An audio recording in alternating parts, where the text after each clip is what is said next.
What's up, everybody? Welcome to another episode of the Two Worlds podcast. I'm Jake, and with me today is the Bucky to my Cap. It's Preston. How we Hey, doing? buddy. Doing good, man. Got that Welcome sweet, back. sick metal arm. I got the long hair for it. You cut it a little You shorter, do. maybe. You get Yeah. that mask you wore from Winter Soldier, and you're in business. hmm Hey, it's been one of those Halloween costumes that's on the list. I gotta Nice. think like, hey, what characters have long hair? That's pretty much my one caveat for Yeah. any of the characters I go with. So done Casey Jones. I still got the mask for that, and yeah, just Winter Soldier has definitely been on that list. Just waiting for someone to have a party that wants Marvel heroes or heroes in general. Hey, man, you need to throw your own party. I think No, that's worth it. I You got and a Teddy. friend. You know, yeah, for sure. No, I got a friend who does a Halloween party every year. I always go down to St. Louis to see him, and they usually do a theme or something like that. So I'm just waiting for that theme to be a Mm, possibility. gotcha. Well, Casey is still out. So we have Preston with us again. You know him, you love him. Yeah, He is our honorary third host. So let's get into it here. Grab my trivia book because I did not have it prepared. that's all right. Okay. So we're going back to the X-Men's. Yeah, try to go a little. Let's see here. Try to find something that's not like when they first started, you know? No, yeah, you never know. I might be able to guess real good. Pull some answers out of my ass. I'll probably need to look some of these up as we go, but that's okay. Yeah. All right. First question. hmm Who transformed Manhattan into an ancient city from before recorded history? We've got Morgan Le Fay, Kulan Gath, Akon the Empyrean, or Apocalypse. I'm gonna guess Apocalypse. That seems like something he would do. Turn this new city into something of old. Yeah, we're gonna see. We are going to see. Let's see. Surprised they didn't try to trick me and be like Scarlet Witch, making me think that she bent reality, did something weird. And Right? those other names I really don't know. So I'm gonna go with the one I know. Let's see here.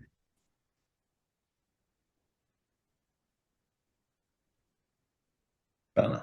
Anytime I see Apocalypse now, all I can think is Varen Bunt Underbite from Adventure. It was God, I Yeah, can't think of it. Venture Bros. Venture That's right. Bros. Yeah. Yeah, yeah. So it is this Kulan Gath fella. Oh, So there you go. Someone that Kulan. I am not familiar with. I don't think many people are. I want to be fair about it. Okay, next question. Mhm. Who was Bastion? Was he the master mold in human form? A human who led Operation Zero Tolerance? A fusion of the master mold and Nimrod? Or the advanced sentinel called Nimrod? He wouldn't be the advanced sentinel called Nimrod. I'm thinking either B or C. I don't think he's a combination of the two. I'm gonna go with B. But I can't. Yes, correct. He Yeah, he led Operation Zero Tolerance. there you go. It's probably zero tolerance for mutants. Yay. Yep. Anti-mutant strike force. Wouldn't you know Mm. it? Wouldn't you know it? Darn sentinels. Okay. This one I think you'll probably know, but what disease did Deadpool's healing factor suppress in his body? Cancer? Indeed, you didn't even need the choices. Nope. Um, okay. What is Deadpool's pet named Deuce?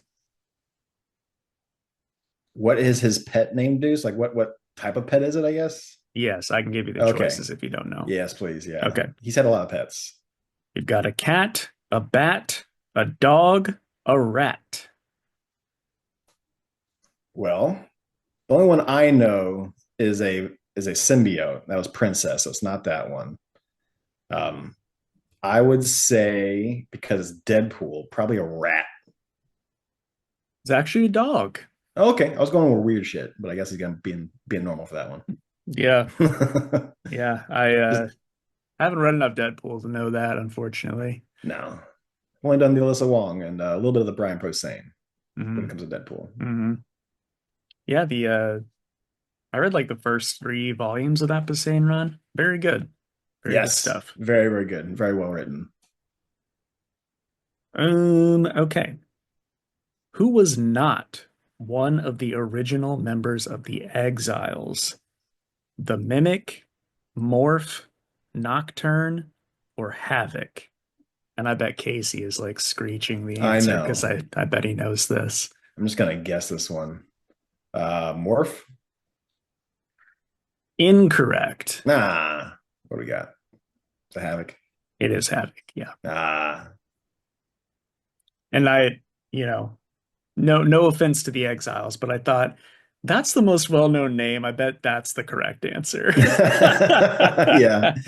Hey, and Morph's pretty well known. If you watch the animated Well, series, everyone knows yes, Morph. but not more than Yeah, Havoc. I know. Yeah, that's fair. Yeah, yeah, yeah. Okay. Who was put on trial in the Uncanny X-Men number 200 from 1985? We've got Professor Xavier, Magneto, the X-Men, or Mystique. We've had a lot of trials for Magneto. I'm sure Xavier's had his fair share.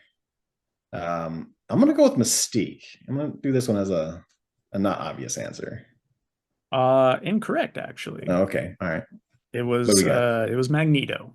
Okay, that Yeah. motherfucker's always going to trial. Yeah, He's a right? bad. He's a bad guy. Yep. Spoiler alert. Okay, let's see here. Final question. Mhm. And you might know this, so you say, give me the choices if you need them. Okay. Who were Slim and Red? Think Slimmest Cyclops. Red. Who would Red be? Who's attuned to Red? Because that is almost like Cyclops. It's that red beams. Um, got an X-Men poster I'm looking at over here to the right just to see if anybody seems a little more red than usual. But no. Let's go ahead with the choices. Red's throwing me off. Yep. Cable's Children, Scott Summers and Jean Grey in the Far Future, A Pair of Morlocks, Scott Summers and Jean Grey in The Age of Apocalypse. I hate that they have two Scott and Jean options there because I was Yep. like, oh, still gonna be Scott and Jean. Like, oh well, I got two options now. Yep. Um, I would say far flung future, if I had to guess. I believe that is correct. Okay.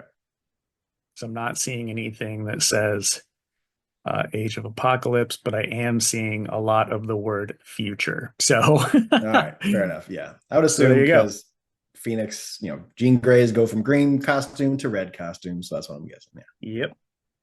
All So right. nice Not too job. bad. Yeah, you did Yeah, you yeah. did pretty well. About my So, halvesies almost. Yeah. all right. Now we're gonna move on to the news. No comments this week. So we'll skedaddle onto the news here. First one, gonna start with a bummer so that we can only go up from here. Okay. But there was a news story that Peter David has run out of his insurance and lost Medicaid and needs help for his uh, medical problems. So his wife started up a GoFundMe for Mm-hmm. his medical problems, which they've had to do before because You know, Marvel sucks and doesn't take care of the creators that created all these characters for them, Nope. or pay them good royalties. So, anyway, you can find, you know, if you just Google Peter David GoFundMe, you'll find it. But, you know, the guy co-created Spider-Man 2099, Professor Hulk. I think he did Strong Guy and Cyber, Maestro. So, plus many others, and wrote for like TV and shit too. So it's Yeah. like, come A on, this key shouldn't be Marvel a thing. writer. Yeah. A Yeah, historic, almost key Marvel rival. yeah, That you would absolutely. think that somebody like a company like Marvel would be like, hey, we hear you're not doing so hot. Yeah, we make billions of dollars, Mm-hmm. but Off of probably things that you've created for us, but we're just gonna sit there with that money and just watch you suffer. Great. absolutely. I mean, you got to Awesome. think Spider-Man 2099 has been massive lately because of Into the Spider-Verse. So, Yeah. Maestro. Yeah, it's a lot of big ones there. yeah, it's just a shame. But all right. Then moving along, we're getting a Mighty Morphin Power Rangers and Ninja Turtles 3 crossover. Okay. So I didn't read one or two. Yeah. They obviously it's popular. You're Sure. crossing over two massive properties there. So Mm-hmm. um but let's see, it's gonna be written by, I'm gonna butcher this name. It's either Ryan Perot or Ryan Parrott. He did one and two as well, so he's coming back for the third. Okay. And the art will be done by we got Simone DeMeo and Dan Oh, Mora at least for a couple of them. So that's a um, pretty good artist right there. So yeah, I mean, I'd be yeah, willing to possibly look into volumes one and two. yeah, Uh, but yeah, yep, absolutely. cool crossover. I'm Yeah, definitely a cool idea. I have no idea what the story's about, but I'm sure it starts with them fighting and then Hmm. everybody becomes friends. I don't know Yeah, if they they would team do up. that for each one. You know, maybe in number two, they were like, hey, the boys are back. You know what I mean? But Yeah, sooner or later, Shredder and Rita team up to fight, and they have to fight them together. Yeah, that's right. probably what happens. So anyway, that's pretty fun.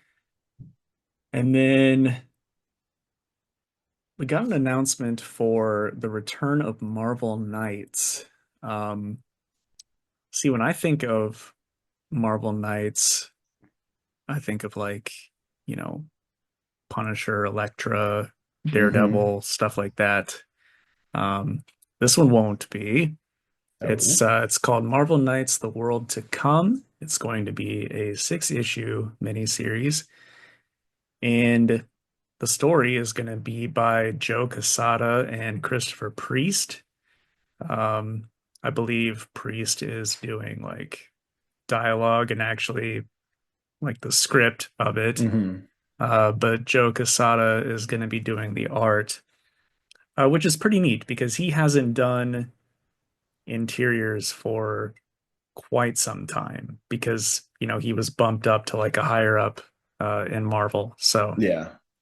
but here's the little blurb that they released for it. It comes out in June. And it says the king of Wakanda is dead, leaving unguarded the world's most advanced technology, most precious metal, and a cryptic vault of dark secrets, while triggering global conflicts among Marvel's heroes, villains, and mutants. With T'Challa gone and the future of the Marvel Universe teetering on a vibranium knife edge, a tribal challenge ensues for the Wakandan throne, and its mysterious victor will emerge as the new leader of Wakanda and usher in the world to come.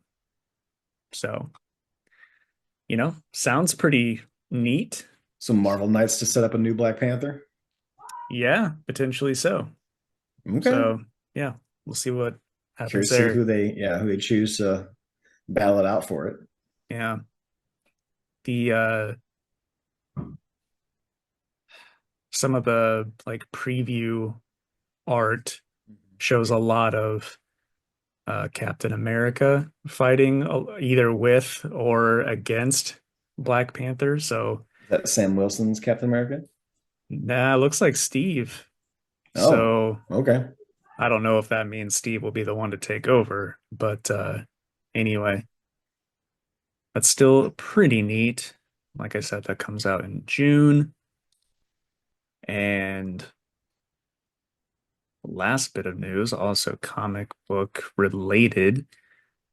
Hickman is launching a new miniseries called Imperial, and that'll be 4 issues with art by Federico Vincentini and Ivan Coelho.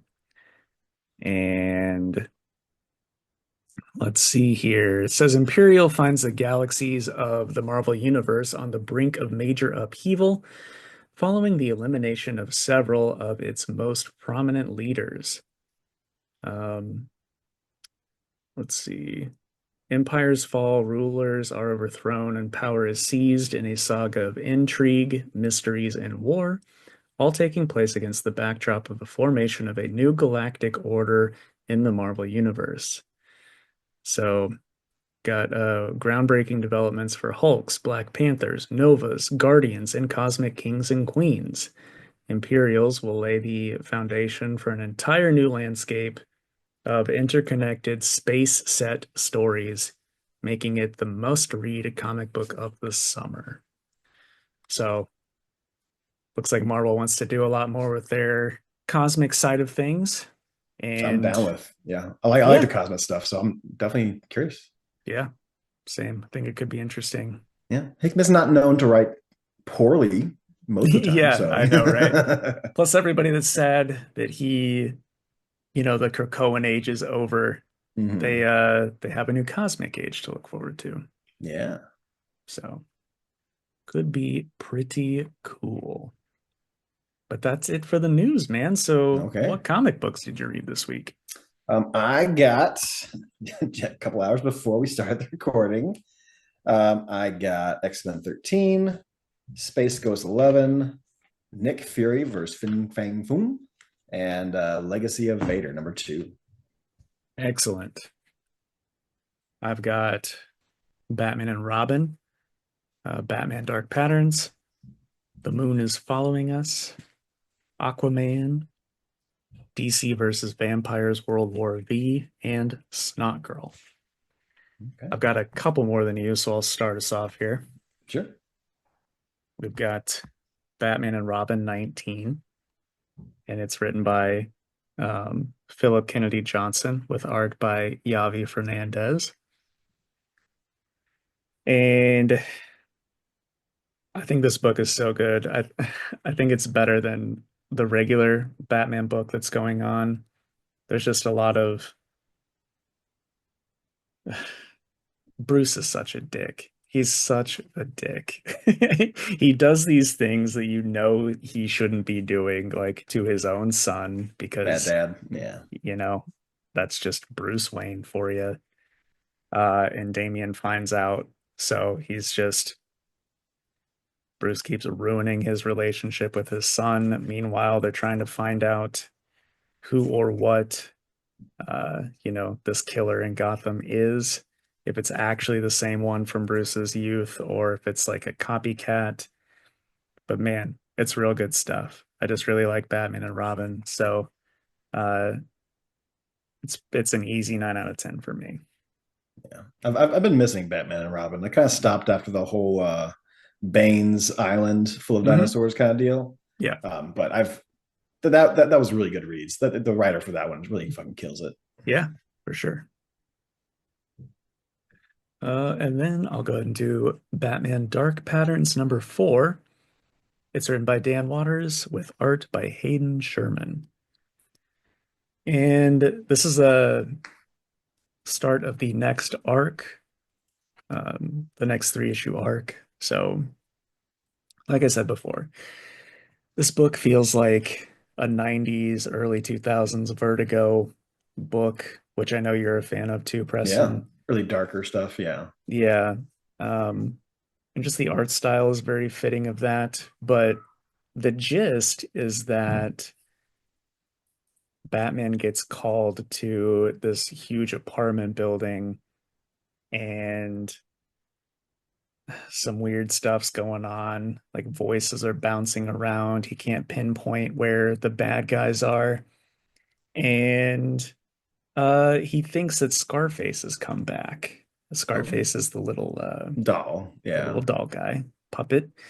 And the guy controlling him is not the usual guy. Forget his name. It's Wesker, something Wesker. But anyway, a bunch of Scarface's minions like paint a face on the outside of the building, and the building itself starts talking to Batman, saying that he has a new body, an even better one, and Batman is standing inside of it, and that's how it ends. That So sounds pretty cool. it is. I think it's The super haunted cool. house. Yeah, Yeah. it's like a haunted house. Um, a bunch of innocent civilians inside, along with all these, gang members. So I think it's going to be a really fun little three-issue thing. Um, I wasn't expecting it. Very surprised because Scarface hasn't been used in such a long Yeah. time. I mean, I haven't seen him since the animated series. Right. So I really like that Dan Waters is, using somebody that you don't see every day. So again, another nine, maybe even a 9.5 out of me. I Ooh. really, really liked that one. That haunted house is kind of giving me the remind me of the Midnight Mission when it came to life when that Hmm. one dude was inside of it. That was rad. That was I really know, cool. dude. I love stuff like that. Yeah. All right. I'll let you do one now. All right. Got Legacy of Vader #2. Got a sweet little variant cover that Jake hooked me up with. I think this one is Chew. Is it? Isn't it? Yes, it Let's see is. here. Yes, it is. There he is, right there. Well, it's not a variant. This is #1. Okay, gotcha. Oh, that's All right. just the A cover? That's just Nice. the A cover. Yep. Okay. All right. Written by Charles Soule and Luke Ross. Charles Soule does a lot of good Star Wars writing. This is not it. But the end of issue 1 was essentially he goes with Mustafar. He gets to the cool, like, Vader's palace and shit in there. And he meets, like, you might have seen in Jabba's palace, but there's like this weird spider robot walking around with like a brain in like a Hmm. little jar. Well, this one has like a dude's head in it and it walks around. It's supposed to be like his, like Vader's assistant. And he talks like, oh yeah, I'm gonna, because Kylo is out there trying to erase the past, right? He's like, I'm not gonna let this, be my legacy. I want to build my own legacy. Fuck my dad. Fuck everything going on for my grandfather. I'm gonna erase it all by killing my father, killing my mother, killing everything that represents the Skywalkers. And I'm like, cool. Mustafar's badass. Let's see what cool, crazy, Sith shit's gonna be in here. This starts off on Tatooine. So apparently, him and the little robot dude just start walking around Tatooine, kind of talk about, his grandfather's past, of how he was a slave. And he took him like to most like the like pod race areas. Like, here's your father's name here. He's like the only human to have ever like beat the race in the Boonta Eve, being a I think it's like a 9-year-old no less, let alone a human. And they get held up by some thugs trying to steal from him. But essentially, he finds out, he's like, my father was a slave. He's like, okay, well, take me to the slave owner. They go to Watto's shop. They don't find Watto there. But he's like, that's not the only person who's ever owned your grandfather. There's Gardula the Hutt. She's over there, getting ready to take over after Jabba was killed. So it's like there's still one slave owner left that still has that history. So he's like, not for long, and he goes off and drives off in a speeder. And that little robot dude's like, hey, he's coming. And he's angry. He ends up showing up there, and of course the Hutt's like, oh, you think you're an angry boy, huh? Oh, you're Skywalker, huh? Okay, well, it's you can tell me all you want about your little history and everything like that, but it doesn't really mean much to me. But go on, little man, say what you want to say. And of course, Kylo is like, I'm gonna kill you all. And this little slug thing, I might be able to pull a photo of it, ends up just grabbing his lightsaber.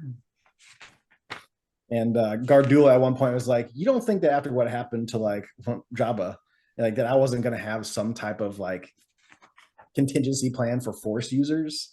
And he's like, no. So apparently, yeah, this little fucking goofy looking guy right Uh, here. what He's the like, oh, you're hell? weak in the force. He just grabs his lightsaber and they knock him out. And now he is all held up in Gardula's palace, which this one's for Casey. They brought the beef, the good old Kylo beef, as he's chained up there.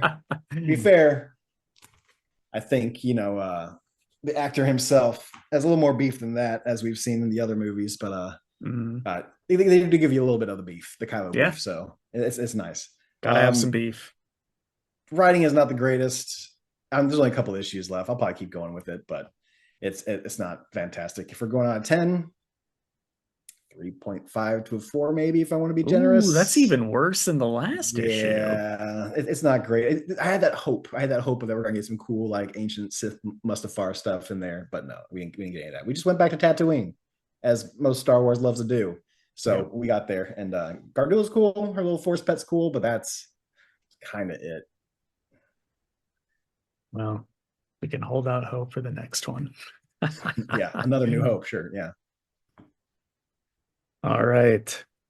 Next for me is The Moon is Following Us, number 7 by Daniel Warren Johnson and Riley Rossmo. And I think this book gets better with each issue. Like, I think I said the last one was the best one so far. This one, I think, probably tops it. I really like the mix of Johnson and Rossmo's art. One's like in the past and one is current, and both are just really good, and I like it.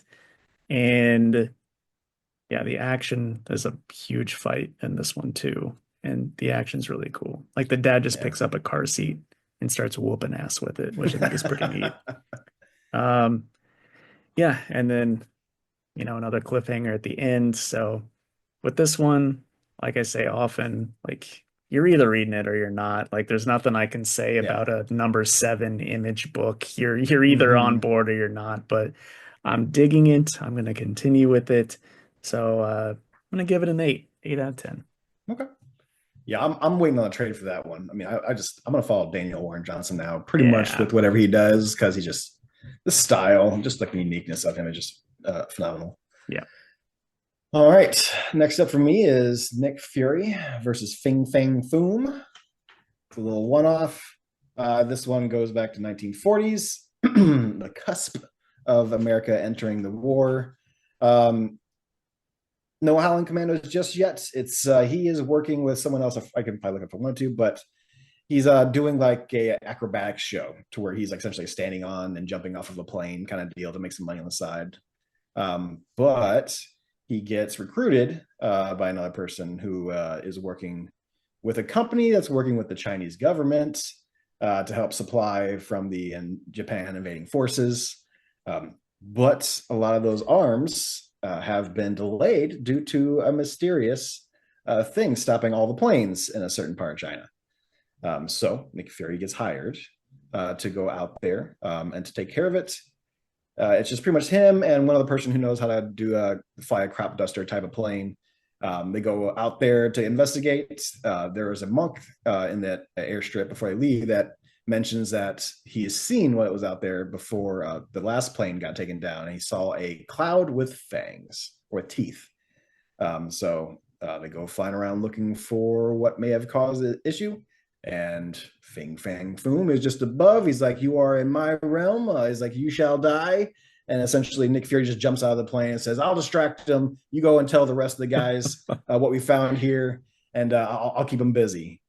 So Nick Fury jumps out of the plane. FinFangFoom tries to chase after him. He gets away with a little parachute action and runs into a cave.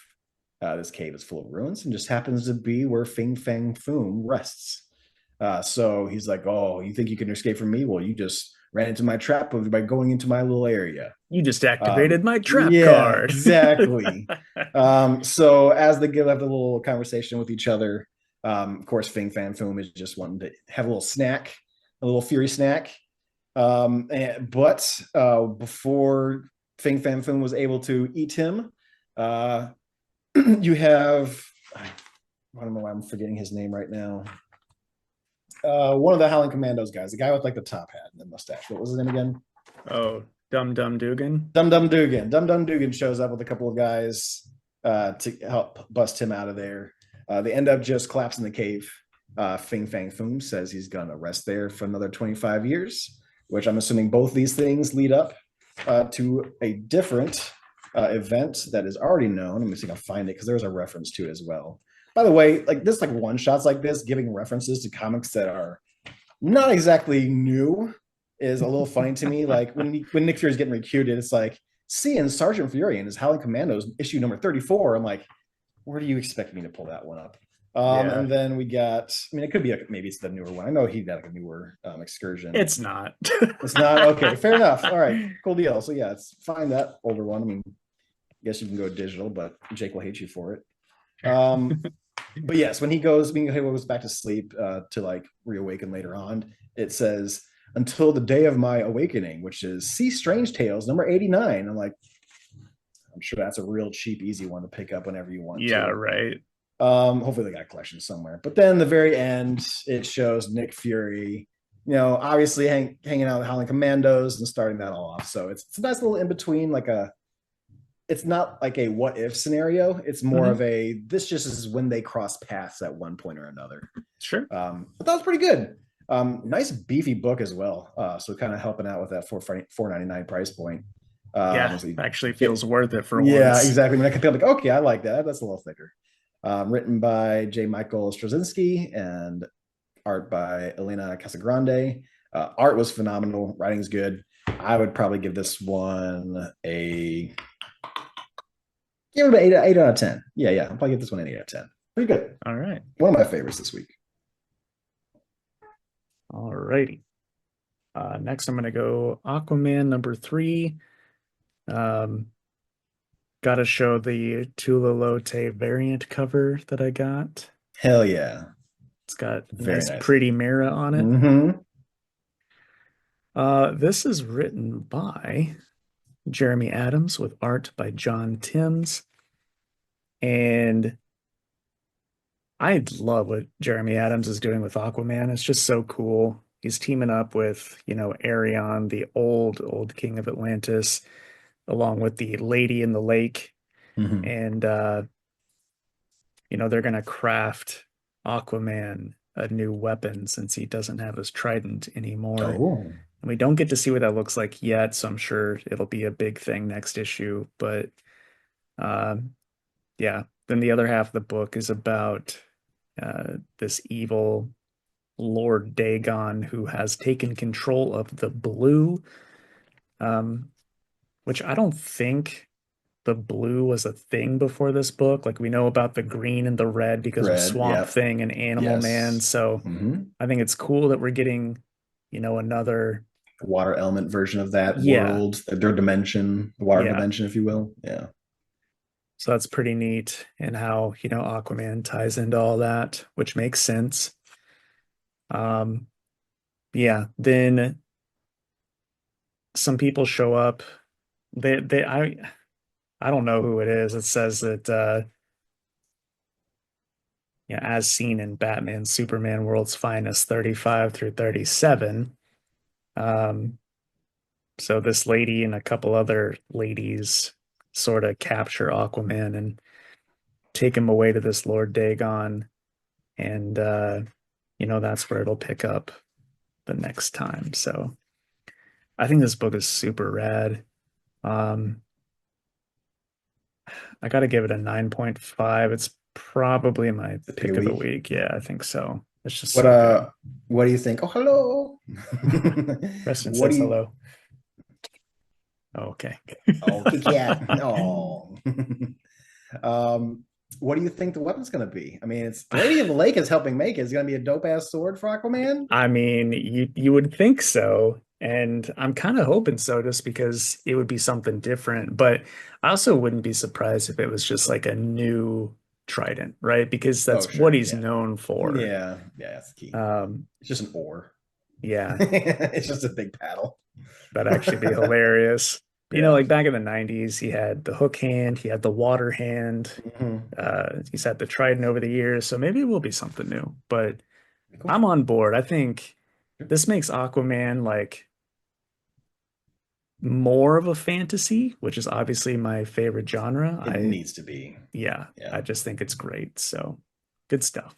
That was probably my favorite part of the Aquaman 2 movie is that they went real hard into like the underwater fantasy version of it, like showing all the different like races and weird kind of stuff that can Hmm. happen in there. I'm like, good. That's what you kind of need to aim at when you're doing Aquaman. It needs to be like almost like sci-fi, but in water at that Yeah. point. Yeah, absolutely. That's what people want. Otherwise, they're Mm-hmm. just gonna be like, "Oh, we could talk to fish," which is Yeah, those make tired at this point. yeah, for sure. All right, next up for me is Space Ghost number 11 by David Propose and art by Jonathan Lau. Um, this series has just been banger after banger after banger. This is kind of the aftermath of the first initial arc.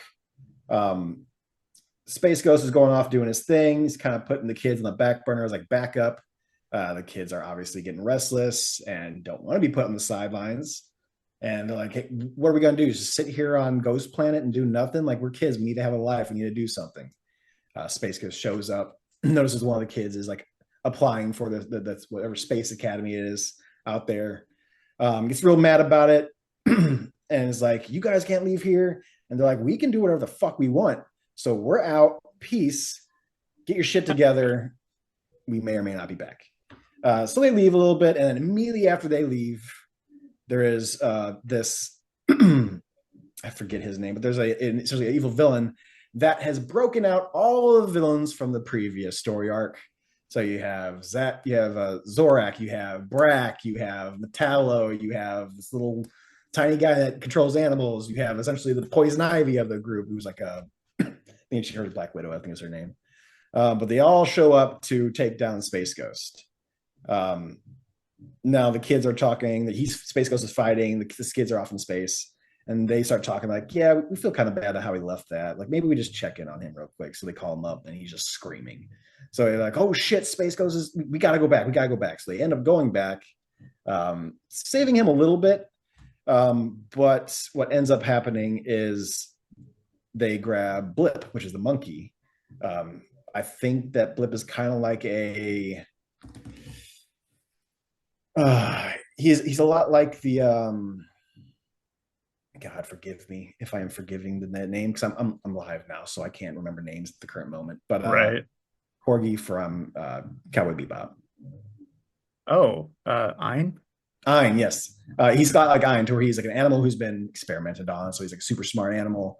Now the when they were all fighting together, Moltar activate his like supersonic disruptor, and that ends up like just causing like a giant earthquake on Ghost Planet, and all the villains teleport away because they're gonna die because he's like destroying the planet essentially at this point. When they teleport away, they teleport with Blip. So and then they say, "Oh, well, we got what we came for anyways. We can do our revenge later." And then it kind of stops there. So it's got a little cliffhanger. We're gonna have our essentially our new story arc, which is gonna be saving Blip. But I've absolutely loved this. The writing is great. The art is just incredible. Like I'm just trying to find a good spot for you. Like just even this full page, like we got a little bit with Zorak and Oh Space yeah. Ghost going at it, and then the big one with all of them fighting with Space Ghost there. It's Yeah, that's just awesome. doing a really good job, still keeping kind of an older aesthetic with it because obviously the designs of all these characters are from that era.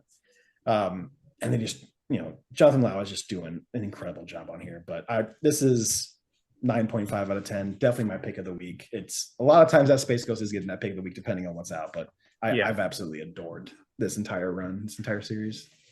Yeah. You've convinced me that to pick up the trade whenever I get my hands on that. Incredible.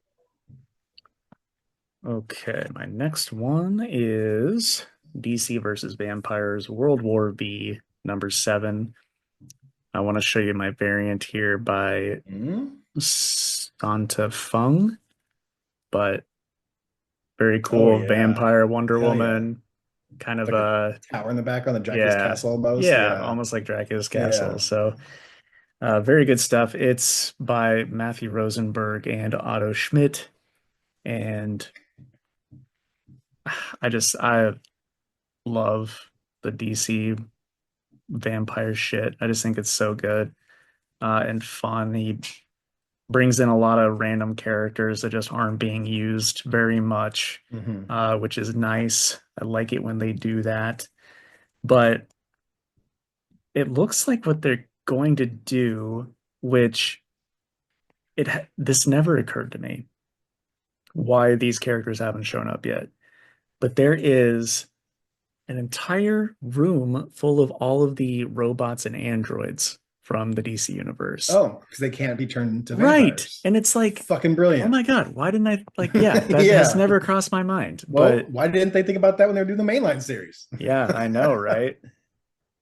So I'm really looking forward to what happens there. But like, yeah, Very you cool. see Cyborg Superman, Red Tornado, the Metal Men, Mm. the James Gordon Batman mech suit. It's just Hell yeah. pretty cool. So potentially GI Robot. So yeah, just fun stuff. Um, and then we find out at the end that Mara is the one holding Mr. Miracle as along with Miracle and Barda's baby, which that is who everybody is after. Everybody thinks this baby is the Messiah for both sides, and they're being kept down in Atlantis. But Mara just found out that Aquaman was killed last issue, and Oh, yeah. so she goes down to Atlantis, and she is not very happy. So we'll Mhm. see what happens there. There's also a backup story by Joey Esposito and Pascal Quilano. It's the part two of the Animal Man series, and this one's kind of trippy. It's just about him and his daughter. His daughter is like an avatar for the red in this, and she transforms. I don't know what you'd call them, like the gods of the red a little bit, which is very interesting. Mhm. And then at the end, you see a deer walk up to another, like a dead deer, and it leans down and then it bites that deer and its head comes up and it's got fangs, like vampire fangs. So Oh. it's like, oh no, now the Dead for the animals can do wildlife. it too. Yeah. Jesus. I know. So pretty cool. We'll see what happens there too. But yeah, I love DC versus vampires. It's gonna Mhm. be a 9 out of 10 for Okay. me. Yeah, I might have to pick up that trade. I loved doing the main line and then the what was like not spin-off, but like the side one that they did Oh, as well. All Out War or something like Yeah, that. something like that. That one was Yeah, really good. it was really Um, good. so yeah, I was excited. I think I got like one issue of the World War V. I think it was probably for the trades on that one too. All right. Well, I got one more left. Hmm? Surprised you didn't get it until I read it. Wait, which one was it? X-Men number 13. Oh, yes. I didn't because it's part of the crossover and I'm Like not I doing the said, crossover. after I read it, I realized why you didn't get Yeah. it. So yeah, I got two variants. It's very rare that I get more than one issue, but these variants, I got the Peach Momoko. She's doing a kimono run to where she's just doing characters with kimonos on. Next week for me is all Peach Momoko variants. And then I got I think this is Exure. Is that who it is that did the Storm one? Let me look it up real quick. Yeah. Ejiker or something Exure, like that. is Exure? Yeah, but I love it. When I saw this one, I'm like, damn, that's a Yeah. wall one right there. Yeah. That one's really good. But yeah, I started to read this one. I got a page in, and I'm like, I'm missing something. What am I missing here? And I'm like, oh, checked in the bag. I also have X-Men number 12 in here. Let me go read that one real quick. So I read that one, got caught up with that one, saw the end of that. I'm like, okay, that still doesn't explain where this one starts off at. And then I looked at the back. I'm like, oh, because I needed to read Uncanny before I read this one. And Yeah. then going forward, there's like, I'm not doing it. I'm not Yeah. doing it. I'll still read what I get because I got Exceptional X-Men and Uncanny to read, but I'm not getting X-Force. I'm not getting X Factor or whichever ones that they're doing there. I'm not getting the Omega or whatever the hell they have for the final one. No, we're not doing that. I I'll I read it when it think, and gets to you can X-Men. correct me if I'm wrong, but I think the next issue is back to normal. I think. Next X-Men issue, yes. So when I look at the timeline, let's see here. X-13 is part 4. You got now X Factor, Exceptional X-Men, X-Force, and then yes, X-Manhunt Omega, the finale. Yeah, I was super confused because it starts off with Cyclops with like his eyes covered in some like ice, I'm assuming, and then apparently Storm is possessed and wreaking havoc. On top of that, you have Professor Xavier, who had busted out of prison, and I think what was it? Was it a tumor? Suffering from a mutant brain tumor that's affecting his telepathic power. So he's causing everyone in San Francisco to just go fucking batshit crazy. This one had a lot of cool action in it. I love the kind of like the team within the teams within the team. And just you have Juggernaut facing after possessed Omega level powers Storm, and she's got these dope ass like electrical swords kind of floating around her. But he's like, beat me all you want. He's like, you have no idea what kind of life I lived. He's like, you want to talk about a beating? Let's talk about my father. He's like, all this kind of shit you're doing right now is nothing compared to what the shit that he's done to me. So let's keep going at it. So they keep going at it. Psylocke is on a different section of this like weird organic ship that they have. They're essentially trying to take. I think it was Xavier trying to take. I'm trying to remember now. But essentially, Beast is on the ship. They're trying to rescue Beast, and then Xavier is there as well. Quentin is doing a psychic mind battle with Professor Xavier. And my favorite part was kind of towards the end, which was like the team up thing. And Magic pulls out the stops. So she's teleporting around, and at one point she teleports to Alaska. Where's that scene? I gotta find it for you. It should be right here, but it's not. But essentially, she teleports to Alaska, where Magneto and a couple of the other people that we met in a few issues back. I don't want to say no names, but people you wouldn't have heard of very often. Like the one dude who like has a black hole in his behind his helmet. He's like, there's like, we're not bringing you guys over there because if I did, they would have literally taken off your helmet, and then there would have been a lot bigger problems. But yeah, essentially, I can't find the part of it. But Magic goes to Alaska, teleports in, just and says yoink, and takes the helmet off of Magneto, and comes back out, and then comes back in, and then puts the helmet on Beast, who is being controlled. Once he gets him out of his kind of craziness, you know, Quentin and Professor Xavier are having the battle, and Quentin is starting to feel it because the whole thing was, hey, what happens when you got two Omega level mutants with the same powers fighting each other? You have a stalemate. He's like, the only factor that you have after that point is experience. So he's kind of beating Quentin for a little while, and then Quentin's like, yeah, but I got a little ace up my sleeve, and it's your sister. And then all of a sudden, the fingers come through the front of the head, back of the head, and everything like that. And I guess his sister is making him think bugs and spiders and stuff. He goes, bugs, oh no, bugs. That's Professor Xavier for some reason. It's that easy to get him to take off his dope looking X-Men helmet. Just like, oh, bugs. And as soon as the helmet came off, Beast puts that Magneto's helmet on Professor Xavier to stop him and tranks him out. So they got Xavier. They essentially tranked him out so that way it stops screwing with everyone else due to his brain tumor. And we're going to go on from there. And the ending was just, we got essentially just showing us what the next issue is going to be, which is the X Factor issue. And it shows a bunch of them. But yeah, it's not great. Even if you're reading all the issues outside of the other X-Men series they have going out there, like you're not following up. I think you need to have at least a baseline. If I'm just reading X-Men, I need to know what's happening in the next issue of X-Men. Mm-hmm. At the very least, give me a good in case you're not reading kind of section, like 1 or 2 pages of that. In case you're not usually reading, do. This would happen. No, all they did was they give you the opening kind of thing, which is, you know, the write down of like, oh, hey, this is what happened previously. So it gives you a little bit, all right? That, you know, Professor Charles Xavier received a psychic distress from his daughter Xandria and broke out a Grey Malkin because of it. He's also suffered from that brain tumor and refuses to accept the truth.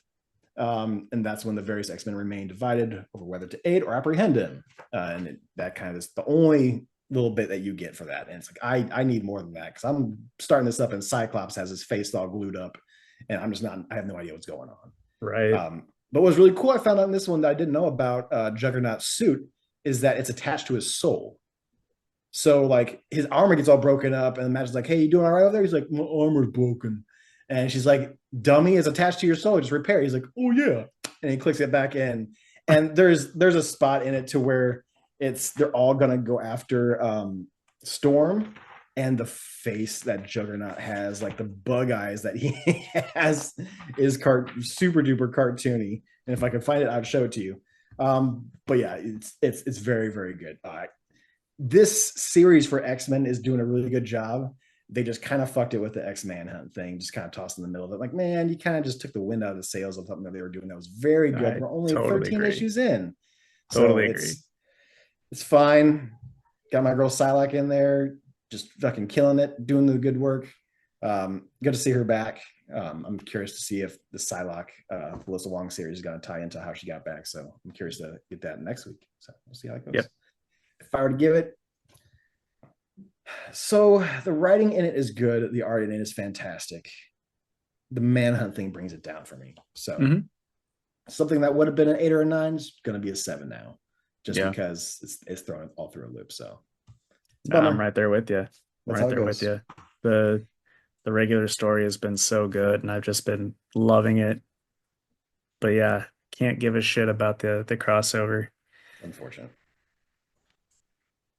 All right, and my final one is Snotgirl number 19 by Brian Lee O'Malley and Leslie Hung.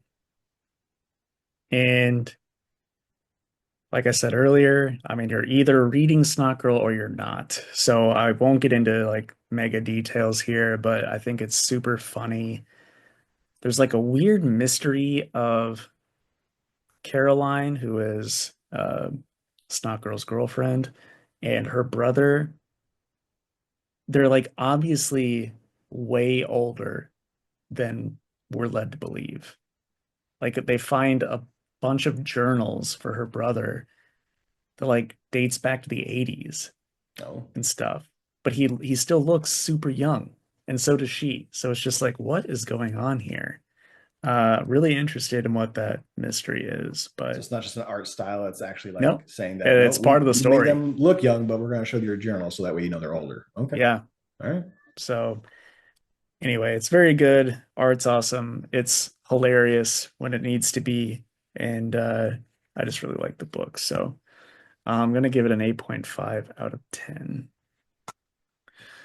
All right, and then what I'm looking forward to this week, uh, it's these three do not come as any sort of surprise, but I've got Challengers of the Unknown, um, Saga, and the DC Sonic the Hedgehog crossover. I saw that I one. I'm like, you better can't say fucking that wait. one. You Yeah, better say that one.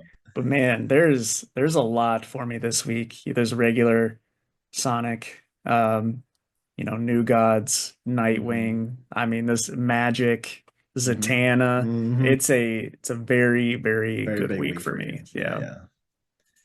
A little bit smaller week for me. As far as going down the list, definitely I'm going to be checking out the Ultimate X-Men. I think she is kind of kicking up the energy for that one. A little less world building and more action. Not necessarily like fighting action, but like just more going on, more events happening within that world. So excited to see more of that. We got Psylocke number 5. Alyssa Wong is killing it. It's getting much better as it goes on. And then I got, it's Exceptional X-Men's happening. I'm kind of waiting because I was doing a little bit of look forward. I did see that we're getting a Wolverine and Kitty Pryde, or is it going to be Kitty Pryde or is it Shadowcat? Wolverine Shadowcat. I think it's Wolverine Kitty Pryde. So I'm curious to see what they do when this Exceptional X-Men ends. But yeah, I got those 3 in the back burners. If for some reason Casey cannot make it next week, I'm going to probably pick up an extra 1 or 2, but I'll leave that to be a surprise if that happens. Good stuff. All right.